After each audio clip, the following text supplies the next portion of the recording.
Amen. On va se debout, on va prier ensemble le Seigneur pour la parole. On va ensemble élever la voix, évoquer la grâce de Dieu, que Dieu vienne parler à nos cœurs, que Dieu conduise ce moment. Prions sur notre Dieu. Nous voulons, Père, que tu viennes nous instruire. Nous voulons, Père, que tu viennes nous parler. Montre-moi la voie, révèle-toi à moi. Montre-moi la voie, afin que je... Montre-moi la voie, révèle-toi à moi. Montre-moi la voie, afin que je te... Montre-moi la voie,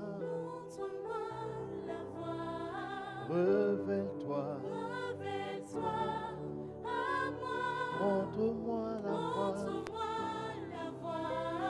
afin que je te connaisse. Seigneur, montre-moi la voie, révèle-toi,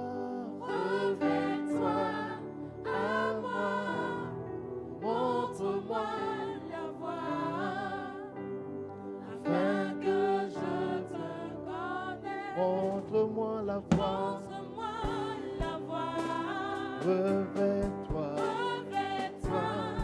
à moi. Montre-moi la voie, afin que je te connaisse. Montre-moi la voie, révèle-toi, à moi. Montre-moi la voie, afin que je te connaisse. Montre-moi la voie,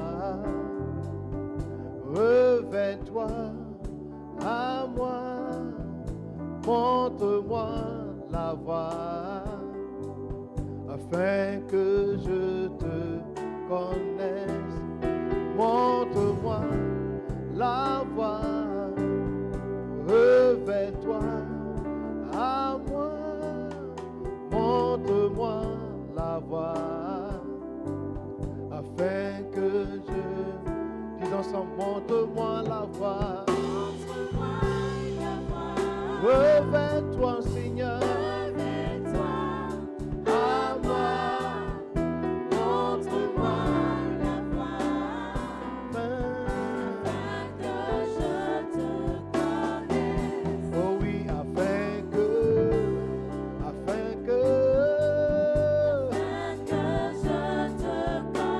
connaisse. Oh oui, afin que je te connaisse. Oh oui, afin que je te connaisse. Montre-moi la voie, révèle-toi à moi. Montre-moi la voie, afin que je te connaisse. Seigneur, merci pour ta parole. Instruis-nous, enseigne-nous tes voies. Que ton nom soit béni, que ton nom soit élevé. Au nom puissant de Jésus, avons prié. Quelqu'un peut acclamer le Seigneur. Alléluia. Alors, avant de t'asseoir, regarde ton voisin et dis, mon roi, ma reine, sois le bienvenu. Et mon Seigneur, Dieu a fait de nous un peuple de rois et un royaume sacrificateur. Veuillez vous asseoir. Ceux qui sont nouveaux ils n'ont rien compris parce que c'est quoi qui est roi, reine. Mais en fait, celui qui est ton voisin est ton roi. Et tu es aussi le roi aussi. Dis Amen. Voilà, chacun de nous est roi. Et vous asseoir. Et chacun est censé régner dans un domaine précis de sa vie. Alléluia. Gloire à Dieu. Gloire à Jésus-Christ. Alors, je vais commencé à dire au premier culte, non, dimanche dernier, que je vais aborder le thème ressembler à Christ. Ressembler à Christ. Nous devons ressembler à Christ. Nous devons être des Christ. Nous devons être à l'image et à la ressemblance de Christ. Amen. Alléluia. Et je vais vous expliquer, pour poser les bases, je vais dire qu'en fait, Dieu n'a pas créé l'homme pour que l'homme pratique la religion. La religion ne peut pas te sauver. Pas ne peut pas te sauver. Méthodiste ne peut pas te sauver. Catholique ne peut pas sauver quelqu'un. C'est Jésus qui peut sauver une personne. Amen. Et ce que Dieu a voulu que l'homme ait avec lui, c'est ce qu'on appelle la communion. C'est avoir une relation personnelle avec Jésus. Que chacun puisse avoir cette complicité. Donc si tu viens à l'église, que tu n'as pas une communion avec le Saint-Esprit, avec le Seigneur, tu peux aller à l'enfer. J'ai dit aux gens le premier culte, j'ai dit un pasteur peut ne pas être sauvé. Parce que pasteur, c'est juste une fonction. C'est juste un appel. Mais avant de manifester l'appel, le pasteur là, doit avoir une relation avec le Seigneur Jésus. Dis-moi amen. Il doit avoir une communion avec le Seigneur Jésus. Le pasteur doit pouvoir avoir son intimité avec le Seigneur. Ce qui va donner au pasteur d'aller au ciel, ce n'est pas le fait qu'il vienne prêcher. Ce qui va mener le pasteur au ciel, c'est parce qu'il a une relation avec Jésus. Et chacun de nous doit avoir une relation avec Jésus. Chacun doit avoir une intimité. Chacun doit pouvoir avoir quelque chose qu'il a de particulier. C'est pourquoi, écoute-moi, le pasteur ne fait que te prêcher. Quand j'ai fini de parler, il faut que tu rentres dans ta chambre et que toi et lui, vous parlez. Normalement, quand on se rassemble ici, là, c'est l'association de plusieurs personnes à qui Dieu parle. Ce n'est pas une association, dis-moi de piano, puis-je quelque chose d'autre. Ce n'est pas l'association des gens qui viennent écouter le pasteur pour que le pasteur leur dise quelque chose sur leur vie. Ce n'est pas pasteur, Dieu dit quoi? Parce qu'avant que Dieu ne me dise, toi aussi, tu as ta relation personnelle avec lui, il doit te parler. Je vous ai dit ici, ne vous détrompez pas. Hein. Aucun pasteur n'a le monopole de vous dire ce qui doit vous arriver sur votre vie, sans que Dieu ne vous l'ait dit auparavant. Je vous assure, si tu rentres dans une église comme ça, où tu arrives, le pasteur dit, lève-toi. Et Dieu me dit, il finit de parler. Je dis, donc toi, tu n'es pas au courant de ce qui va t'arriver. Je dis, non, tu sais, il y a un mois, on a fini de manger, tout est fini, tout est fini. Toi, Dieu ne t'a rien dit même. Donc, on t'a mangé comme ça. Donc, tu sais quel Dieu qui ne te dit rien sur toi. Si tu arrives à l'église, le pasteur dit, lève-toi, on va vouloir te manger. Je dis, oui, je me rends compte qu'il y a un mois, j'avais fait un songe où j'avais vu telle chose, où j'avais vu mon cadavre. En fait, on doit venir te confirmer ce que Dieu t'a dit à toi. Tout ce qu'un pasteur dit dans une église, même que ce soit les messages que tu entends, le Saint-Esprit est censé enseigner ces choses-là. Donc si quelqu'un a une communion avec lui, Dieu va lui parler pour lui dire, ma fille, fais ceci, fais cela. Donc quand tu arrives ici, tu n'as que des confirmations des choses que tu as en intimité avec lui. Et c'est pourquoi dans les années d'Éden, Dieu se promenait. Chaque soir, il se parlait bien. Il disait, Adam, où es-tu? Dieu veut avoir une communion, une relation avec ses enfants. Et je vous ai dit ceci, je vous ai dit, soulevez le panier, fais les offrandes, ne fais pas de toi un chrétien. Vous savez, soulever le panier, faire l'offrande là. Même quelqu'un qui n'est pas converti peut venir faire ça. Après, maintenant que tu vois les gens, ils soulèvent le panier là, ils cherchent femme, ils cherchent garçon. Oui, ça ne leur dit rien. Ils font offrande, ils placent les chaises, ils font les choses, ils fument. Mais ça dit que ça ne t'envoie pas au ciel. Ça t'amène à être un bon frère en Christ. Mais tu n'es pas un bon frère en Christ. Oui, parce qu'en fait, je vous l'ai dit aussi dimanche, je vous l'ai dit, n'appelez pas les gens frères en Christ. On appelle quelqu'un frère en Christ parce que la personne a donné sa vie à Christ. Donc quand quelqu'un vient à l'église ici, là, tu es un frère. Maintenant, tu peux être un païen, tu peux être un de nouveau. Mais pour que tu t'appelles frère en Christ, il faut que tu aies donné ta vie à Christ. Donc si tu es dans l'église, que tu n'as jamais donné ta vie à Christ, tu n'es pas un frère en Christ. Nous on t'appelle frère en Christ, mais tu n'es pas un frère en Christ. Mais celui qui est dans l'église, n'est pas frère en Christ là. Il peut chanter, il peut prier, il peut pleurer. Quand même si on dit prions, il peut prier, crier. Oh Jésus, sauve-moi, mais il n'est pas chrétien. Ce que je te dis là, c'est la même chose qui arrive avec Israël.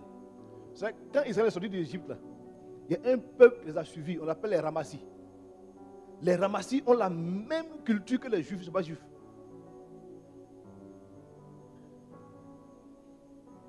Ils font les choses comme les Juifs. Ils font tout comme les Juifs, mais ce n'est pas des Juifs. Et Dieu veut avoir cette communion-là avec nous. Et alors, je pose la question ce matin au premier culte. J'ai dit, pourquoi tu es devenu chrétien? Tu vas me répondre, c'est pour se sauver, non? C'est ça, non? Bon. Quels sont ceux qui pensent qu'on est devenu chrétien pour se sauver?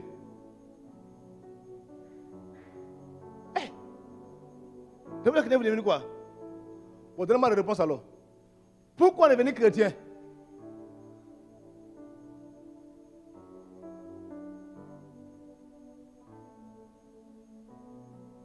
Oui, la soeur, tu dis quelque chose. Oui.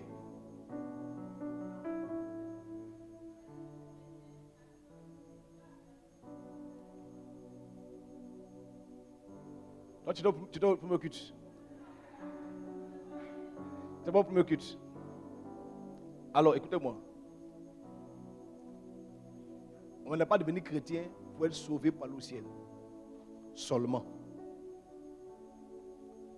Être sauvé par le ciel, c'est un élément dans ce pourquoi Dieu a voulu que tu sois chrétien.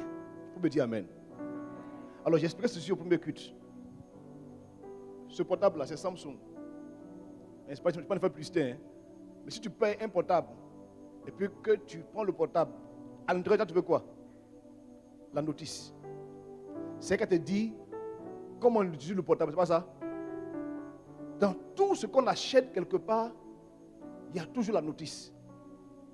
C'est à partir de la notice qu'on peut savoir ce qu'on peut faire avec ce qu'on a pris. Même quand tu vas à la pharmacie, tu payes un médicament là. Tu prends la notice et puis tu lis. On dit 2 matins, 2 le soir. Ou 1 matin, 1 à midi, 1 le soir. C'est à partir d'une notice qu'on peut savoir ce qu'on peut faire de ce qu'on a payé. C'est pas ça? Hein? C'était quoi même? C'était où ça là? Je ne sais pas, c'était dans un village. On a fait don d'habits. Il y a des frères qui ont pris de camisole pour porter par le champ. Donc on a dit, mais il faut expliquer aux gens que camisole là, c'est pas habit de garçon. Mais il ne connaît pas. Et que lui, il a vu ça en habit que peut porter par le champ. Il a porté ça comme ça par le champ.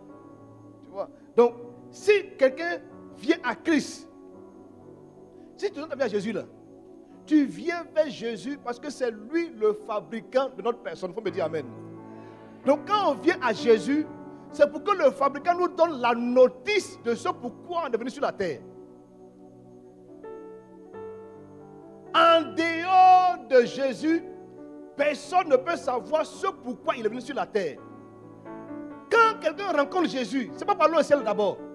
C'est pour qu'il lui explique pourquoi il a permis qu'au milieu de plusieurs spermatozoïdes, ce soit lui qui soit fécondé et qui soit venu sur la terre. Donc, quand quelqu'un vient à Christ, premièrement, ce n'est pas par le ciel. Sinon, écoutez-moi, si c'était par le ciel là, tu peux naître de nouveau. Maintenant, pouf, tu as enlevé, tu vas au ciel. C'est pas pour ça. Si c'est pourquoi il y en a au ciel là. Dès qu'il nous savait Jésus, il est mort. On va l'enterrer, on va aller au paradis. Tu donnes ta vie à Jésus, tu vieillis sur la terre, tu vis longtemps. Et même quand on devient chrétien là, c'est là qu'on vit sécurisé, c'est pas ça? C'est là qu'on vit une vie bien paisible. Aucun démon ne peut te manger, tu es en paix, tu es tranquille. Mais donc si on donne notre vie à Jésus et qu'on peut vivre sur la terre longtemps, ça vous fait quoi? C'est pour que nous puissions savoir exactement ce pourquoi on est venu sur la terre. Et je veux que tu suives avec moi quelque chose avant que je te prêche l'évangile. Si là, comme on peut suivre le truc, ma vidéo.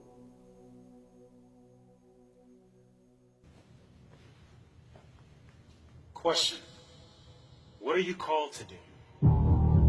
I ask that question because we won't be judged according to what we did in life, but rather what we were called to do in life. Imagine with me standing before the throne of God and a scenario like this occurred.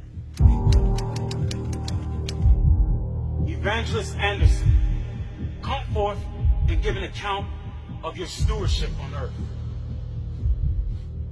Evangelist Anderson? I'm not an evangelist. I'm an accountant. I had an accounting firm. I had Evangelist Anderson. Where are the 347,566 souls I called you to impact in Asia, son? Where are they? I'm an accountant. I have an accounting firm. I help churches. I help ministries with their finances, son. Where are the 347,566 souls in Asia I called you to impact? Son, where are they? Had you sought me, had you sought my face, I would have revealed this to you. And everything in regards to that man's calling was burned up before the judgment seat of Christ. Accountant Jones, step forward and give an account of your stewardship.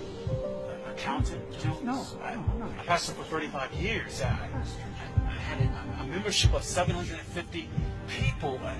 Accountant Jones, I called you to the marketplace. Had you done this, you would have significantly impacted 2 people. You and those 2 men would have helped churches with their finances, and those churches would have impacted 751,321 souls. If you would have sought me, I would have revealed this to you. And again, in regards to this man's calling, everything he's done in life would be burned up before the judgment seat of Christ.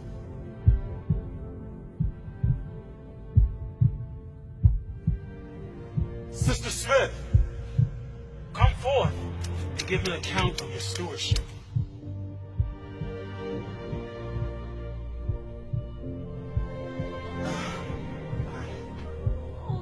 I only raised 3 children. I never preached to nations. I never even been on a missionary trip. I only tried my hardest to raise my children in your way.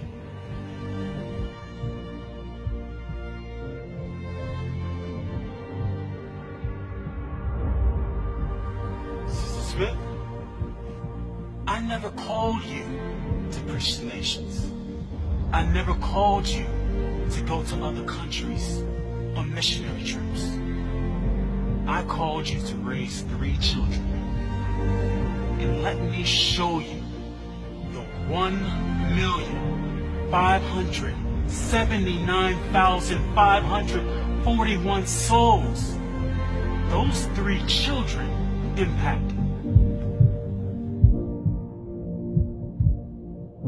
You sought me and you heard my voice. You were obedient to my call. Well done, my good and faithful servant. Enter into the joy of your Lord.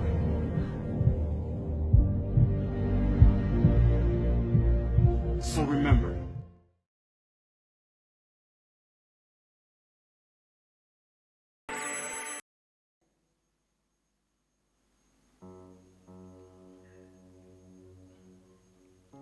Vous savez, dans la vie, le pasteur en a prêché sur ce thème-là, sur la destinée. Et le pasteur me disait que dans la vie, il y a 2 types de destinées. Il y a ce qu'on appelle la destinée naturelle et la destinée spirituelle. La destinée naturelle, c'est ce à partir de quoi tu as été éduqué, formé.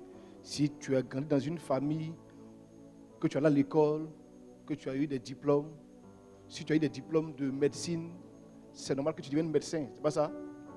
Si tu as une formation d'ingénieur, tu vas devenir ingénieur. Donc, chacun rentre dans le moule à partir de ses parents. Jésus est venu sur terre. Son papa était charpentier. Joseph fait de la charpenterie. Donc Jésus aurait pu être un bon charpentier en train de clouer les bois. Est-ce que Jésus était le Fils de Dieu? Oui. Mais en tant que charpentier, il n'aurait pas sauvé l'humanité. Alléluia. C'est vrai qu'il était charpentier, mais sa destinée spirituelle, c'était d'aller sauver l'humanité. C'est pourquoi il a dit, j'ai à manger une nourriture que vous ne connaissez pas. Vous savez quoi? Il dit, c'est de faire la volonté de celui qui m'a envoyé. Les amis, écoutez-moi. Beaucoup de personnes travaillent juste à pouvoir avoir de quoi manger, prendre soin d'eux, veiller sur leur famille, avoir une petite maison, et puis tout roule quoi. On dit, comment tu vas? Par la grâce de Dieu, ça va, j'ai pu me réaliser, j'ai construit ma maison au village, tout va bien, en tout cas on va bien, alléluia. Et Dieu en haut là-bas, puis te regarde, il dit, mon fils, regarde tout ce que j'ai mis en toi. Regarde tout ce que j'ai mis en toi. Cette image-là, cette vidéo-là, c'était une seule question. Et ça détruit tout le travail que chacun a fait. Et est venu, on l'appelait comptable. Il dit, je ne suis pas comptable, je suis pasteur. Il dit, qui t'a envoyé être pasteur sur la terre? L'autre avait dit, je suis comptable. On dit, qui t'a envoyé être comptable? Tu étais censé être pasteur. La dame est venue et dit, je n'ai pas été pasteur, je n'ai pas rien fait, j'ai juste pris soin des enfants. Il dit, c'est pour ça que tu es venu. Les amis, il y a quelque chose que Dieu a voulu que tu sois. Il y a quelque chose que tu dois réaliser. C'est pour ça que tu es devenu chrétien. Il y a quelque chose en nous. Il y a quelque chose qu'on doit faire. Il y a une chose qu'on doit réaliser. Tu n'es pas devenu chrétien parce que, bon, on va te manger en sorcellerie. Tu es devenu chrétien parce qu'il y a quelque chose en toi. Et le pasteur m'a expliqué que la destinée naturelle, là, on peut la perdre. C'est-à-dire que quelqu'un veut jouer au football. Il a 40 ans. Il va jouer au football. C'est fini, c'est passé. Il va dire, oh, quand j'étais encore jeune, j'ai voulu jouer au ballon. C'est fini, mon frère, tu ne vas plus jouer au ballon. Si quelqu'un voulait rentrer à quel an peut rentrer à l'ENA? 40 ans? Bon, je ne sais pas trop, hein. Supérieur 45 ans. Bon, il a 50 ans. Et puis il va au concours de l'ENA. Même s'il a eu 20 sur 20, il ne peut pas. Mais c'est fini. Donc, il y a des destinées naturelles qu'on ne peut plus réaliser. Par contre, la destinée spirituelle, on peut toujours la rattraper. J'ai expliqué dans le premier culte ceci. J'ai dit, la Bible dit ceci. La Bible dit, à Jérémie 1,5, il dit, avant que tu ne fusses formé, je te connaissais. Et je t'avais établi prophète des nations. Jérémie, là, son papa était sacrificateur. Donc si Jérémie naissait, naturellement, il devait être sacrificateur. Mais Dieu dit, avant qu'il soit formé, là, lui, Jérémie, il était censé être prophète. La plupart d'entre nous, ce qu'on est censé être, ce qu'on est censé faire en venant sur la terre, en devenant chrétien, là, on l'est déjà dans le spirituel. Il faut me dire Amen. Alors je vous pose une question. Qui parmi nous ici, je ne parle pas d'un peu un peu, hein. Quels sont ceux qui savent que régulièrement quand ils marchent, on leur demande l'argent? Quand on te voit là, on te demande l'argent. Ça veut dire que tu es un milliardaire dans le spirituel. Les gens ne te voient pas toi. Ils voient ce que tu as mis en toi. C'est pourquoi ils viennent te demander l'argent. Et la plupart du temps, dans nos enfances, dans nos songes qu'on fait, il y a des choses qu'on vit. Ça traduit en fait ce que Dieu veut faire avec toi. Je ne sais pas, je n'ai pas encore lu ce truc-là, mais j'aurais appris que ceux qui ont fabriqué avions là, quand c'était petit, ils faisaient un bruit bizarre. On dit parce que c'était un peu attardé. Or, c'était le bruit du moteur de l'avion qui faisait.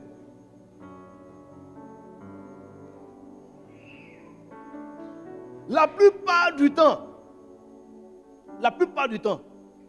Dieu a mis en chacun de nous des dispositions naturelles, des prédispositions naturelles. Les amis, ce que tu dois devenir, là, Dieu l'a déjà mis en toi avant que tu ne naisses. Dieu l'a mis en toi. J'ai vu des enfants, des passages comme ça. L'enfant te parle d'un vieux. Mais parce qu'en fait, l'enfant là est censé être un homme très intelligent quelque part. Mais tu vois, très souvent, on reste focus sur comment on fait pour manger. Et si j'ai pu avoir un travail, ici là, les fonctionnaires là, matin je les ai brisés un peu, hein, pardonnez-moi. Mais si tu vois les gens encore devant ici, j'ai eu concours, je suis rentré à l'ENA, je suis rentré au CAFOR. Mais merci Jésus. Attends, tu es né, tu es devenu chrétien, pour que quelqu'un t'emploie pour te donner 300 000 par mois jusqu'à mourir.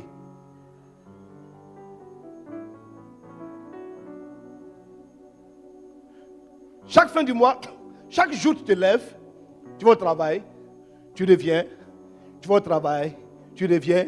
À la fin du mois, on te donne 500 000.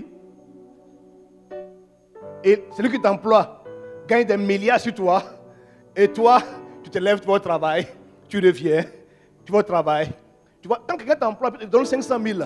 Lui, il va en congé avec ses enfants à Hawaï. Toi, tu vas au campement avec tes enfants, avec tes 500 000. Mais en fait, si quelqu'un t'emploie, qui te donne 1 million, c'est-à-dire qu'il gagne des milliards sur toi. En fonction de ce que la personne fait entrer là, c'est pour ça qu'il te paye. Donc, on n'est pas né pour être employé, il faut me dire amen. On est né pour manifester ce que Dieu a mis en nous. Il y a des choses que Dieu a mis en toi. Tu es censé être en train de les manifester. Mais les gens ont peur, encore une fois, en Afrique même, les gens ont peur de pouvoir entreprendre parce qu'on dit, et s'il fait que ça ne marche pas? Et s'il sait que puis il échoue? Mais t'as aimé essayer même. C'est la même Côte d'Ivoire là on est. Les petits blackistes sont devant le portable aux blacks qui sont de construire maison. On dit que c'est un médicament. Tu vois les mêmes fonctionnaires là, ils sont dans Daloa là. Et ils vont travailler pendant combien d'années de 30 ans de service. Après 30 ans, ils construisent 3 chambres salon. C'est pas encore fini même temps dedans. Vraiment, on dit merci à Dieu parce qu'on peut en avoir un toit. Donc toi tu es né pour avoir un toit. Pas pour faire plusieurs maisons pour que les gens louent la maison. Pour avoir un toit.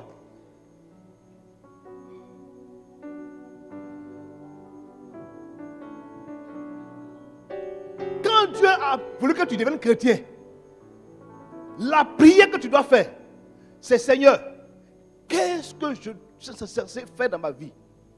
À quoi tu m'appelles? Vous savez, quand Paul s'est converti là, il a posé une question, il dit, Seigneur, que dois-je faire? Ce n'est pas en fait que Paul a posé la question parce qu'après ta conversion, il faut que tu saches où t'orienter. Qu'est-ce que tu dois faire? Sur quel chemin il faut que tu ailles? Il y en a ici que tu as appelé à être cuisinier, mais tu es en train d'enseigner. Mais pourtant, mon frère, quand tu rentres en cuisine, tu as des inspirations. L'onction de Dieu vient sur la destinée spirituelle. Si quelqu'un est censé faire quelque chose et puis met sa main dedans, Dieu bénit ce qu'il fait. Vous savez, on est trop fort pour dire que c'est un médicament qu'on est en train de faire. Mais tout ce que Dieu fait qui est poussé par Dieu, Dieu bénit.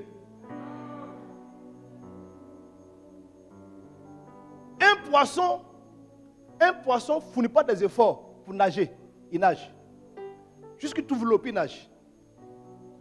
Et on dit, comme on nage là, on met le pied ou on met le bras. Tu mets le poisson dans l'eau, il nage. C'est-à-dire que son esprit est formaté pour ça. Si quelqu'un découvre son chemin, il ne fournit pas des efforts, c'est naturel. Il y va naturellement. Et comment les gens souffrent par le travail. Quand on dit la grève, on va dormir un peu, vraiment, le travail là, vraiment. Grévez encore, vous la grévez encore. Il faut mettre 2 semaines pour se reposer. On ne t'a pas envoyé là-bas.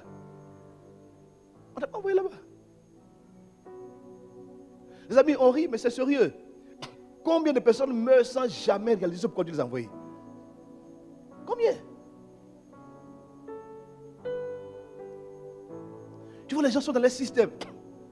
Ils vont au travail, ils viennent, ils vont au travail. Tu sais pourquoi le sida existe encore? Parce qu'il y a quelqu'un qui n'a pas encore dit, il faut que je rentre dans la médecine, que Dieu m'inspire le médicament. La plupart des gens qui découvrent le couloir, il y a une onction qui vient sur la vie. Il y a une onction qui vient. Si ici, là, j'ai demandé, au premier qui j'ai demandé, quelles sont les mamans qui savent qu'elles savent vraiment préparer? Levez les mains. Il n'est pas dit à peu près. Hein. Toi, c'est quelqu'un, tu ne peux pas là. Bon, quels sont ceux qui aiment préparer? Bon, est-ce que vous savez que ça peut être un appel? Ça peut être un appel. Le pasteur, quand il enseignait ce truc-là, il a expliqué l'histoire d'une dame qui avait son poulet fondant. Le poulet fondant, encore le poulet fondant, le roi a envoyé avion, ils ont pris elle, ils ont pris ses cuisiniers, ils ont pris ses marmites, ils ont pris son poulet. On dit qu'elle prend tout ce qu'elle veut, elle fait le poulet fondant pour un roi d'un pays. Les amis, vous n'avez même pas idée. C'est-à-dire que si quelqu'un découvre son couloir et qu'il s'engage, Dieu va l'amener au sommet. En fait, écoutez-moi. Chacun de nous va découvrir ce pourquoi il a appelé. Et c'est ça là qui t'amène au sommet. Sinon, si tu restes dans ton carnaval là, tu vas mourir comme un bon enseignant. On dit qu'il a été un bon enseignant. Il a enseigné nos enfants et il mourut. C'est fini. En temps, l'enseignant là, il y avait en lui un don de guérison. Et il y a un village quelque part, les gens criaient, qui va venir nous sauver? Qui va venir prier pour nous? Qui va venir? Je suis enseignant. Je n'ai pas le temps. Peut-être qu'avec le temps, je vais vous expliquer. Tous ceux qui ont un don de guérison et qui sont appelés à exercer ce ministère-là, voici un des signes. Il y a plusieurs signes. Voici un des signes. Si tu ne supportes pas l'hôpital, et puis tu ne te sens pas, c'est-à-dire que tu te sens mal quand tu vois un malade, le don là en toi.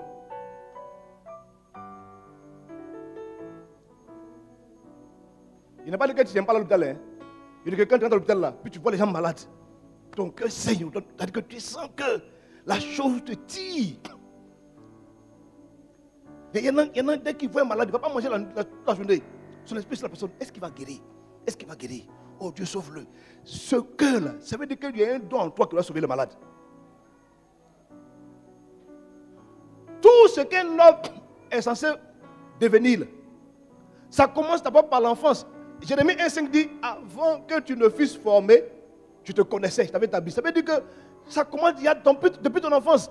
Et j'ai dit au premier que j'ai dit, tout, ici là, quand je suis un enfant difficile, compliqué, maladie, problème, écoute-moi, ça veut dire, ça c'est un signe palpable que toi, il y a quelque chose de glorieux de Dieu sur ta vie. Regardez, Moïse est né là, on devait tuer les enfants de son âge. Jésus est né, on devait tuer les enfants de son âge. Joseph est né, ses propres frères le maltraitaient. Ça veut dire que quand quelqu'un naît et qu'il a une destinée glorieuse, le diable commence à déjà attaquer son enfance, le rendre malade. Tu peux ta maman est décédée. Ta maman peut partir divorcer. Il y en a, ma fille Karine, elle a des enfants qu'elle a ramassés. Enfants orphelins. Et que les noms filent les enfants, je viens de poser comme ça. Ces enfants-là, le diable sait qu'ils ont une grande destinée. Donc, il vaut mieux les traumatiser depuis l'enfance pour ne pas que l'esprit se réveille, pour accomplir ce pourquoi ils sont nés. Il faut mieux qu'ils soient mélangés, qu'ils soient attaqués depuis l'enfance, pour qu'ils soient corrompus dans leur façon de voir les choses. Nous tous, on a quelque chose accompli. On est devenu chrétien pour que le fabricant Jésus nous dise quel est le chemin, la notice. On fait quoi? On fait quoi? On va où? On fait quoi? Et le pasteur explique ça, tout ça là, dans ce dévotionnel. Le 1, 2, 3. Dévotionnel 1, 2, 3, ça te montre le chemin, le territoire. où tu dois aller pour trouver le truc. Parce que si tu restes à Daloa ici, d'abord, écoutez-moi, ça c'est une parenthèse, je ne l'ai pas dit au premier cri, je le dis à vous. Tous ceux qui sont dans la logique d'aller à l'aventure, tu es sur le chemin de mourir loin de ta destinée. Je vais expliquer bien. J'étais à Abidjan là-bas, ça n'allait pas. Je venais d'abord pour me chercher. Qui t'a dit qu'on quitte un lieu comme ça pour aller se chercher? Qui t'a dit que c'est là comme ça un matin, on pose ses bagages à Abidjan et puis on vient d'abord pour se chercher? Ou bien tu portes tes bagages à Daloa ici, tu vas à... Où ça? À Bengourou pour se chercher. Comment tu es venu ici? Je voulais changer un peu de ville, peut-être que ça va me réussir. Donc tu penses que la vie c'est biné-biné? David n'allait jamais devenir roi. Jamais de la vie. Même pas roi. C'est-à-dire qu'il n'allait jamais devenir le genre du roi.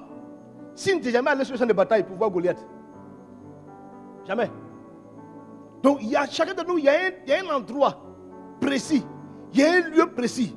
Il y a une ville précise. Il y a un endroit précis. Écoute-moi. Pourquoi dans tout Daloa là, tu as venu à Daloa avant Zonesi? Parce qu'il y a quelque chose de précis que tu dois prendre ici. Dieu conduit tes pas comme ça. Puis t'envoie, il dit, va ici, viens ici, reste là, fais ceci, fais là. Chaque fois que tu dois aller vers ta destinée, Dieu te conduit comme ça. Suis-le. Il ne faut pas aller à l'aventure. C'est pas piné. Pour puis comme ça, il ne m'assoit quelque part. Si ça marche, ça va marcher, c'est ça.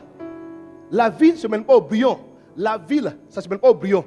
Une année, c'est une année qui est perdue. Une année, tu as pris des milliards. Parce que si tu devais être embauché, qu'on devait te payer à 100 millions par mois, tu as pris des milliards. Il ne faut pas jouer avec une année. En une année, on peut avoir tout ce qu'on veut dans la vie. Comment on peut tout perdre? Il est question que tu saches où Dieu veut que tu sois. Qu'est-ce que Dieu veut que tu fasses? Et je dis premièrement, ça compte par l'enfance. Dis-moi les rêves que tu fais dans ton enfance. Dis-moi les choses que tu voyais dans ton enfance. Il y en a ici, quand ils étaient petits, ils priaient pour les gens de l'enfance. Ils priaient pour les malades. Les amis, ce que Dieu veut qu'on soit là, on le voit depuis notre enfance.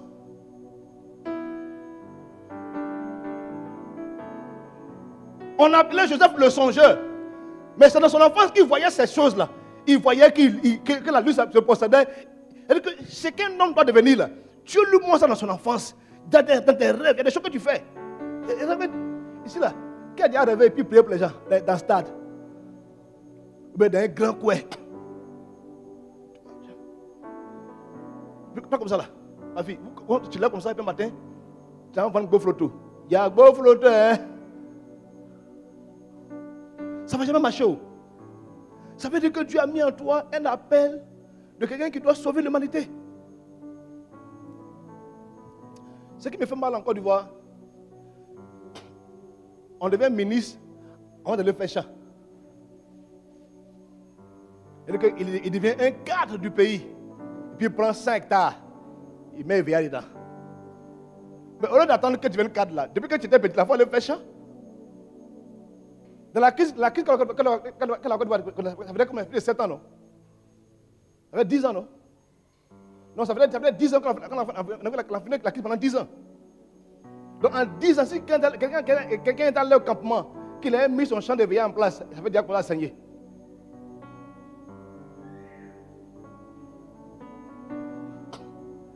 Qu'est-ce que tu es censé faire? Premièrement, Dieu te le fait vivre depuis ton enfance. Les chocs de ton enfance, les choses que tu as vécues dans ton enfance, sont des signaux pour te dire que toi là, Dieu t'appelle à ça. Dieu t'appelle à ça. Deuxième chose qui arrive, c'est que la plupart du temps, il y a des songes que tu as, qui te donnent des indices pour dire toi.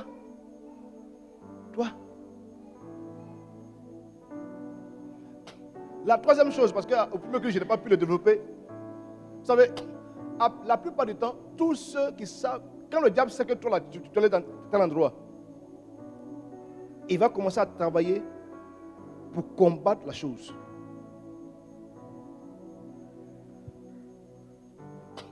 Joseph était né pour sauver qui? Hein? Joseph n'était pas né pour sauver juste ses frères. Il était né pour donner une histoire à Israël. Donc, à travers Joseph, là, il y a tout un monde, tout un peuple qui devait être sauvé. C'est ce que le diable a fait. Le diable a fait. Le diable a commencé à attaquer son esprit par rapport à la fraternité. Pour dire, toi là, il ne faut jamais aimer tes frères. Comme les Hébreux parlent, c'est des maudits. Ils sont méchants. L'homme noir, il ne faut jamais aider les gens. Tu vois, ils t'ont vendu.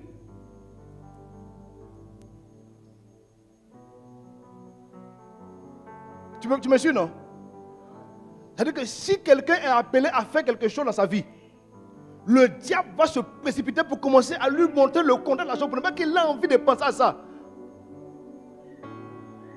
Le diable a tout fait pour enlever dans la tête de Joseph toute idée d'aider des gens dans la vie, d'aider ses frères. Il dit, il ne faut pas penser à comment sauver tes frères. C'est mauvais. C'est mauvais. Pourquoi? Parce que ce sont des prophètes qui l'ont vendu.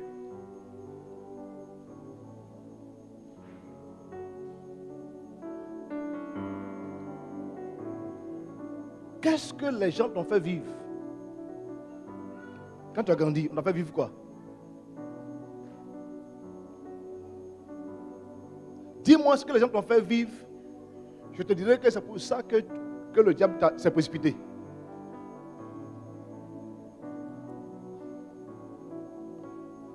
C'est vrai que quand on lit la Bible, on la lit d'un trait. Mais imagine-toi un jeune homme que ses propres frères l'ont vendu. Et puis un matin, il vient et puis il dit à ses frères, venez, soyez pas tristes. Venez à manger ensemble. C'est-à-dire que Dieu a restauré sa conception de la fraternité. Dieu a rétabli son image pour dire que tu dois être plus fort que ça, tu dois sauver tes frères. Les amis, le diable va toujours t'éloigner de ta destinée par des actions. La plupart des gens qui ont levé les mains par rapport à l'argent là, tu galères, non? Mal. Mais en fait, le diable envoie la galère là. Pour que tu aies envie d'aider les gens. Vous pouvez dire, l'argent qui n'est pas beaucoup là, il est gardé pour moi seul. Or, c'est dans la galère là, tu dois partager avec les gens. C'est là que tu dois faire tout. Si tu es appelé à être un homme riche, Dieu va tester ta capacité à partager. Donc il y a des fois que tu ne manges pas, puis tu prends, tu dis prenez, mangez, c'est pas grave. Et les gens vont manger. Prenez, c'est pas grave. Viens prendre, c'est pas grave. Fais ceci. Tu vois, en le faisant, tu es en train de disposer ton cœur à atteindre ton chemin. Mais on dit que tu vas devenir riche. Mais c'est dur, mais tu dis, mon cher, si c'est 5 francs, je calcule d'abord. On dit, il faut payer dîme. Dîme. 50 000 dans ça, là, si ça c'est beaucoup, hein? Non, c'est trop. Dieu voit mon cœur. Si elle a rien donné, tu viens d'être disqualifié comme ça. Tu me comprends, non? Dans chaque domaine, quand quelqu'un appelle à une destinée, le diable va envoyer quelque chose dans sa vie.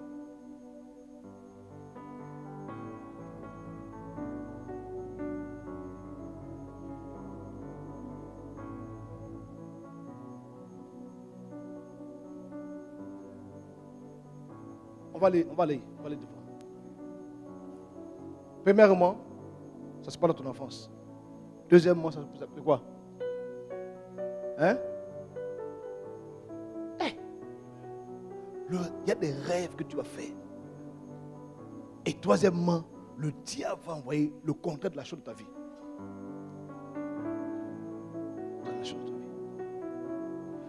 Il va attaquer le domaine dans lequel tu dois intervenir. Moi, quand je pense au football, je pense que j'aurais pu être un bon footballeur. On dirait, hein. Mais je n'aime pas football. J'aime pas football. Je suis le seul garçon qui n'aime pas football. Je n'aime pas ballon. Quand je vois jouer, je ne regarde pas. Je ne connais aucun joueur dans ma vie. Tu sais pourquoi? Mais quand j'étais enfant, là, je me suis blessé en jouant au ballon. Les poteaux de l'école, avant faire là, ça m'a déchiré quand mes nerfs sont sortis. Quand je suis là, comme ça, il dit moi, ballon et moi. Elle n'est pas camarade. Donc, il y en a ici qui disent je ne vais plus jamais faire confiance à quelqu'un. Mais justement, c'est parce que Dieu veut que tu sois quelqu'un qui fasse confiance, qui puisse aider les gens à avoir confiance en eux. Que tu dis que toi, tu ne fais plus confiance à quelqu'un.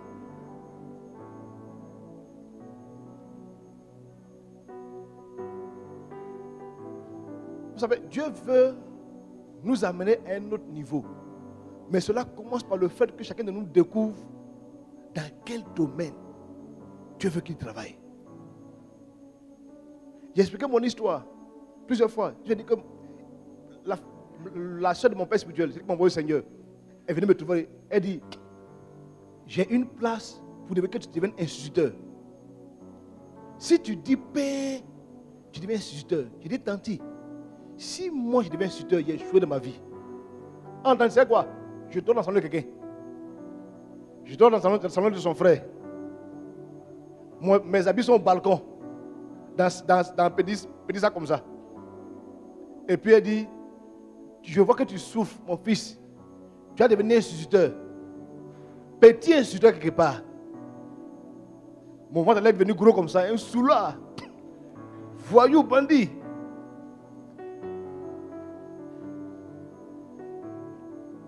Vraiment que tu es à mort, même tu es à mort. Je lui ai dit, je ne peux pas devenir instituteur. Si moi je deviens instituteur, je suis de ma vie. Elle dit, toi, tu es bête. On veut t'aider comme ça. Je dis, je ne peux pas devenir instituteur. Je ne peux pas devenir instituteur, les amis. Je sens dans mon cœur que tu ne peux pas être instituteur. Pas parce que j'ai un problème avec l'instituteur, mais ce n'est pas ça que tu es destiné. Je n'ai même pas de connaître. J'allais chercher à écrire, la craie allait me tuer, Mais là, quand il fait chaud, là, je tape l'enfant là, taisez-vous là-bas. Je dis, taisez-vous là-bas, il fait chaud. Quand vous montez le. On n'a pas envoyé là-bas. On ne m'a pas envoyé là-bas. Ouais, c'est sérieux. Il y en a qui sont là comme ça. Et que tu sens qu'ils sont stressés quand on dit lundi, on doit le travail. Parce que ce n'est pas ça. C'est pas ça que tu t'appelles. C'est vrai que ta destinée naturelle t'aide à manger. Mais ce qui va t'envoyer au sommet, c'est ta destinée spirituelle. Cherche là. Dans quoi Dieu veut que tu fasses? Si tu dois être pasteur, sois pasteur. Qui vous a dit que quelqu'un peut pas être un bon directeur, bien un bon pasteur? Bon, en fait, c'est des films que vous mettez dans votre tête quoi? Au Congo, le frère jumeau de Ivan, vous le connaissez? Il s'appelle pasteur Yves Castanou. Le pasteur Yves, là, il est le directeur général un peu comme quand on voit Télécom là. Il est le directeur de Congo Télécom. Le DG, ce n'est pas l'assistant, c'est le DG. Il est bon pasteur, bon DG. Encore une fois ici, on a un professeur agrégé. Il est comme le doyen de l'UFA, non? Hein? Il est venu du doyen, non? Je pense que Gadji Abraham. Bon pasteur, bon truc. Ça veut dire que si quelqu'un veut faire quelque chose là, il se donne les moyens de faire la chose. Arrêtez-moi vos excuses de non, je n'ai pas le temps de venir, je n'ai pas le temps de faire ceci. Mon fils assis ici. Où assis? Il s'est levé. Assis là. Assis là-bas de faire programme, de faire église. Il est le responsable technique de Move ici. Tous les gens, non, je vais venir faire, mais vraiment, mon occupation là. Reste là. Quand tu vas aller au ciel là, on t'appelait évangéliste. Assis. Non, évangéliste, moi j'étais technicien. Hein. Je gérais la communication pour l'église. Qui t'envoie technicien à l'église là-bas? Tu dois être pasteur.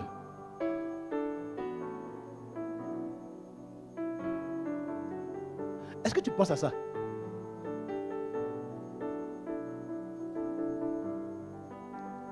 Il a fallu que j'aille à Basondeur, que je découvre que les gens peuvent être occupés à des postes, mais être en train de laver WC, servir dans les temples.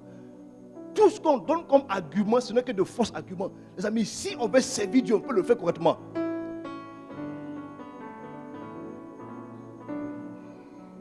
Correctement. Si seulement quelqu'un prend conscience pour dire, et si c'était ça mon appel? Tu sais, ce qui peut dans le film, j'ai terminé par là. On ne sait pas quand on va mourir. Qui c'est qui va mourir? Personne. Même moi, je ne sais pas quand il va mourir.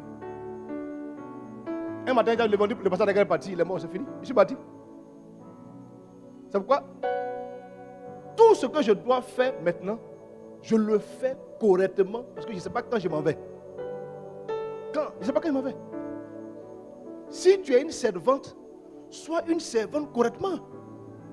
Si tu travailles dans quelque chose de quelqu'un, magasin de quelqu'un, sois son gérant correctement. J'ai dit au premier culte, j'ai le dit, puis on va prier. Ici là, tous ceux qui travaillent chez les gens, tu travailles dans la maison de quelqu'un, la maison est grande, tu balais, tu es sûr. Écoute-moi, Dieu t'a envoyé là-bas à l'école pour que tu apprennes à gérer ta propre maison toi-même.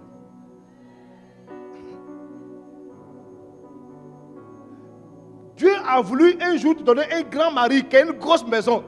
Et t'envoie chez une dame qui a une grosse maison. On dit il faut balayer. Tu fais comme ça. Eux aussi, ils viennent fatiguer les gens. C'est son vieux mari là. Fatigue les gens. Que si je fais ce que je peux. Ah, mes reins. Il ne faut pas casser mes reins ici. Reste là. Un jour, quand tu vas voir ton mari qui a une grosse maison, tu vas prendre une nounou pour sauver la maison. C'est la nounou là qui est rasée. Elle va prendre ton mari pour le marier. Mais parce qu'en fait, tu n'as pas appris à faire ça toi-même. C'est quand quelqu'un est en train de faire quelque chose pour quelqu'un, qu'elle a fait elle-même, elle a balayé, elle a fait les choses. Dieu est lapide, regarde, il dit, le juge te donne un mari, servante ou pas servante, toi-même tu fais ta chose. Toi-même tu sais faire.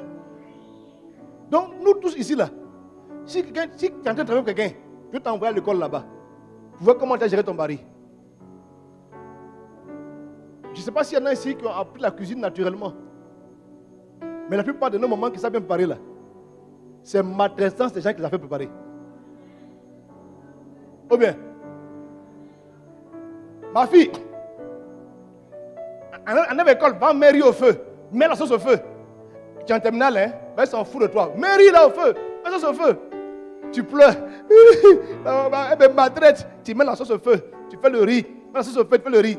Un matin, un monsieur vient dire, je vais marier la fille là. Et puis tu fais une sauce. Il dit, hi! Non, tu es marié, c'est fini. Vous n'avez aucune idée, c'est-à-dire que la maltraitance là, c'est ça qui a fait de toi une très bonne cuisinière. Donc, il te maltraitait, mais Dieu t'a envoyé à l'école pour te préparer. Dieu a envoyé plusieurs à l'école, plusieurs ont échoué. Plein ici ont échoué. Je vois des gens qui prennent entreprise des gens et puis ils bouffent là dedans. Ils mangent l'argent là. Dans la bouche, celui qui est l'arachide, on répand sa bouche. Tu sais, on t'a employé quelque part. Tu prends les 100 francs, les 1000 francs, les 100 francs, les 1000 francs. Tu es en train de prendre ta destinée comme ça. Les 100 francs, les 1000 francs, tu manges à la tante là. Tu es en train de mener ta vie comme ça. Tu es en train de mener ta vie. Mais souvent, les gens ne réfléchissent pas. Hein.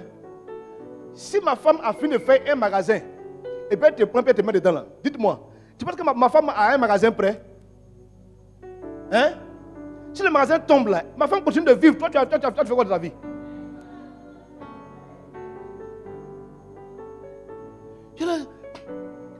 On pense à ta vie, on veut que ta vie change, on te prend, on te met quelque part, tu prends l'argent, tu bouffes.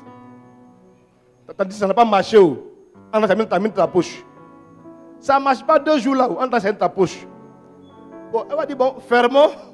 Si on ferme aussi là, tu es au chômage. Tu vas là ailleurs. Il y en a ici qui sont là d'employeurs, ils sont là comme ça. Ils se promènent. Ils cherchent travail. Dieu va où? Non seulement tu vas rester comme ça toute ta vie.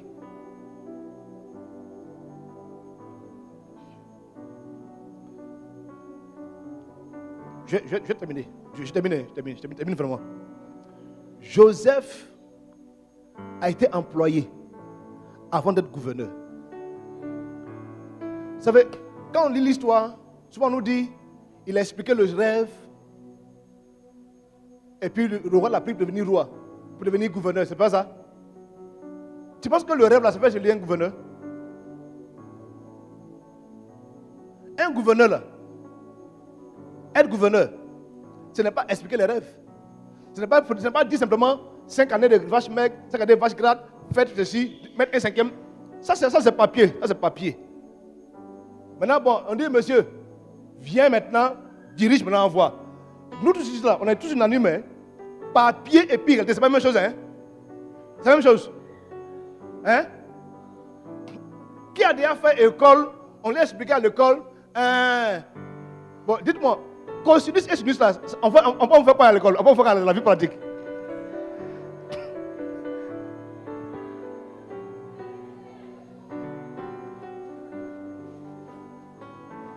Cosinus et sinus, on peut faire quoi dans la vie pratique? Ça fait quoi? Dites-moi.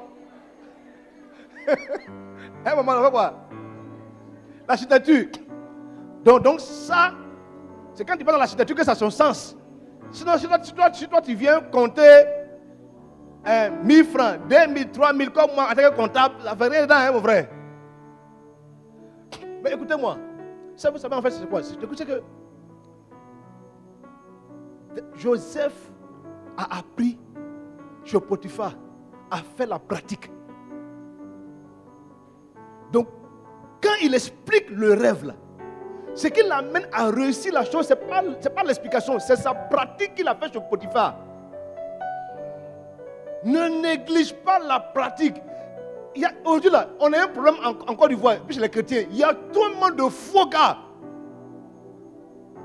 Tu es menuisier, on dit viens faire chaise coupée clouée. On dit voilà, bon pasteur, parce que le frère en Christ c'est un maçon. On dit viens construire le mur, mieux même pencher comme ça.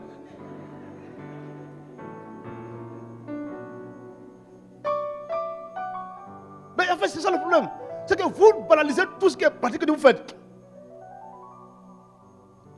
J'ai un de mes amis que ma femme connaît, il est rentré aux impôts. Tu connais un peu, non? Ça mange. Bon.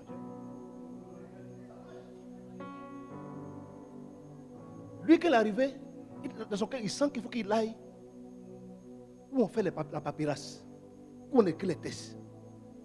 Donc, il rentre là-bas. Avant qu'il rentre,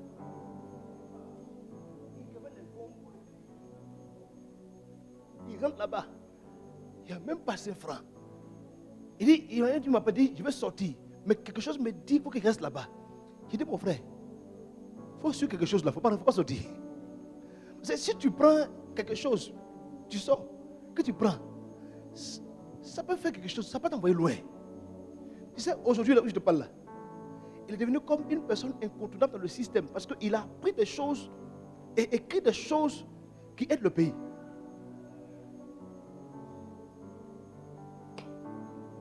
Joseph n'a pas été juste un bon explicateur. Comment ça s'appelle ça, non? Il explique. Donc, c'est pas un théoricien, c'est un praticien. C'est un praticien. Il est expert en pratique. Et d'ailleurs, même dans la vie pratique, là, si on doit prendre un gars de théorie et puis un gars de pratique, regardez vos CV. Non, CV là, ils sont mauvais. Hein? On dit emploi disponible, 20 ans d'expérience. Mais il n'a jamais été embauché. Comment il peut faire expérience?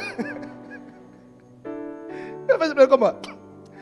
Même ceux qui embauchent là, ils cherchent ceux qui ont fait la pratique. Il ne faut pas faire diplôme. Il faut nous dire, est-ce que tu connais? Le monsieur était chez Potiphar là-bas, il balaie, il fait, il ramasse, il place les choses. Il place les choses. Il y en a ici. Tu es assis ici là. On t'a embauché quelque part. Tu vas t'asseoir. Comme on a dit d'écrire 1 plus 1 égale à 2. Chaque matin tu viens. 1 plus 1 égale à 2. Point. À la maison. Si il y a trop d'araignées dans le coin, ce n'est pas mon travail. Si le coin est sale, On doit venir balayer. Si les papiers sont mal rangés, mais tu sais, c'est à cause de ça là que tu ne vas jamais aller au sommet. Tu aurais voulu que tu sois dans la boîte là. On t'a pris pour écrire un quelqu'un là, deux, mais tu arrives, tu dis, ah patron, est-ce que je peux ranger ça? Je peux enlever le temps d'araignée? Je peux faire ceci? Puis tu penses à faire. Ah. Je vais lui expliquer dimanche prochain. Pour une fois, ça s'est puis dit, je ne fais rien dans ma maison si ça n'a pas mangé bif chez ma femme. C'est-à-dire qu'il s'agit le petit là, il n'a pas dit, attends, il a pris comme esclave. Il n'a pas dit ce que l'enfant doit faire. Mais l'enfant lui seul, il balaye la maison. Il a le temps d'araignée. Il fait ceci, il fait cela, il fait cela. Il fait tout. Ah, tu es tout dans la maison. Oui, Toto, il fait tout. J'imagine qu'il dort à 4 heures. Il se réveille à 5 heures. Il se couche à quoi? À l'église, là. Il y en a qui sont experts de décongeler les camarades. S'il y a un frère ici qui est zélé, qui est prêt à tout faire, regarde, toi là, il faut te reposer un peu. Toi, tu cherches à faire de Dieu, mets ta tête. Tu cherches à mettre ta tête. Chef, nous on aime Dieu. Faut calme-toi un peu, calme-toi un peu.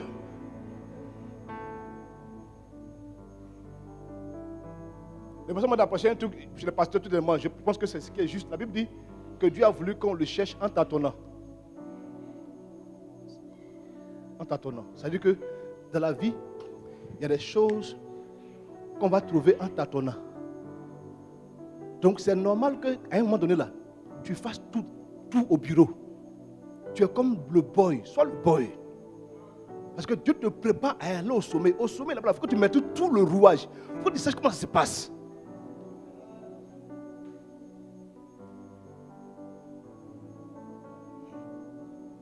C'est la vraie, c'est la vérité. Tu as des jeunes aujourd'hui diplômés qui ne veulent même pas prendre les B.A.B.A. Je vous l'ai dit ici plusieurs fois. J'ai terminé, vraiment terminé, je ne sais pas, mon dernier élément. Dernier élément, c'est terminé, c'est fini. Je vous dis ici l'histoire de ce policier. Le jeune voleur l'a pris. Il dit, patron, j'ai caché l'argent dans tel endroit. Il ne faut pas être des camarades. Allons là-bas prendre l'argent là. Tu prends pour toi, tu donnes pour moi, tu t'en vas. Or, le jeune voleur avait dit à ses amis de s'apprêter à tuer le policier. Donc, le policier cherche une occasion, il prend le jeune et puis il le sort en cachette pour que le jeune aille lui montrer pour qu'il se partage l'argent. Arrivé là-bas, le jeune l'a battu et a fui. En même temps, il y avait un doyen qui était là, qui l'avait déjà dit, petit, ce qu'on a appris à l'école et la pratique, c'est la même chose. Ici, là, il ne faut jamais faire confiance à un voleur.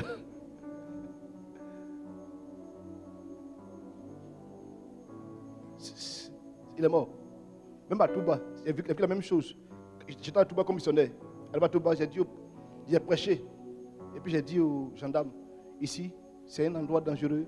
Restons fermes. Ne cherchons pas de ceci, ne cherchons pas de femmes. Vous savez,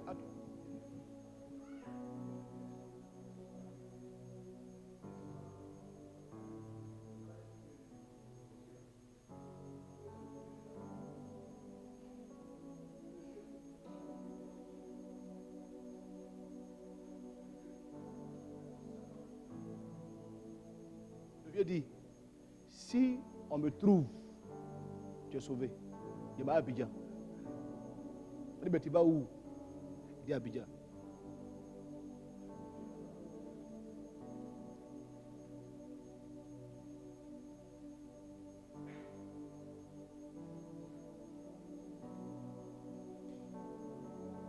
La femme là, c'est enfant, il a élevé. Toi, tu es servante chez quelqu'un. Peut-être que ça t'a mouru. Tu as dit quoi? Je n'étais pas une bonne servante, hein. J'ai voulu faire, mais la personne elle m'énervait.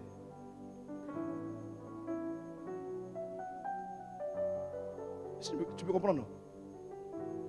On va se demander à prier ensemble le Seigneur. Je vais m'arrêter là. On va prier le Seigneur.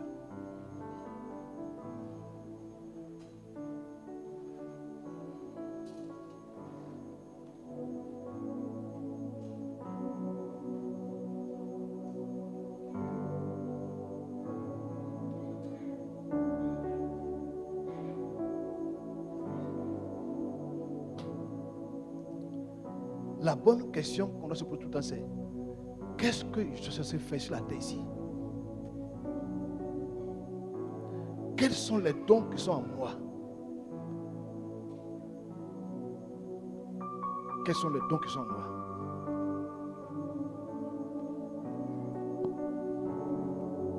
Prie le Seigneur. Parle à Dieu. Parle à Dieu. Dis-lui que tu veux retrouver ton chemin, le chemin de ta destinée. La bonne nouvelle, c'est que la destinée naturelle, on peut la rattraper. Samson a rattrapé sa destinée naturelle. Malgré ses 2 yeux cassés, ses cheveux ont repoussé, il s'est appuyé sur le poteau et plusieurs personnes sont mortes avec lui. Tu peux retrouver encore le chemin de ta destinée. Tu peux retrouver le chemin de ta destinée. Tu peux savoir ce à quoi tu t'appelles. Parle à Dieu. Mandele bolo sikataya baya. Mandolo suyandala bala shendele bele. Merci Saint-Esprit. Merci Seigneur. Merci Jésus. Merci Jésus. Merci Jésus. Merci pour ta parole. Merci pour ta parole. Que ton nom soit béni. Que ton nom soit élevé. Au nom de Jésus. Béni sois-tu Seigneur. Au nom de Jésus. Alléluia.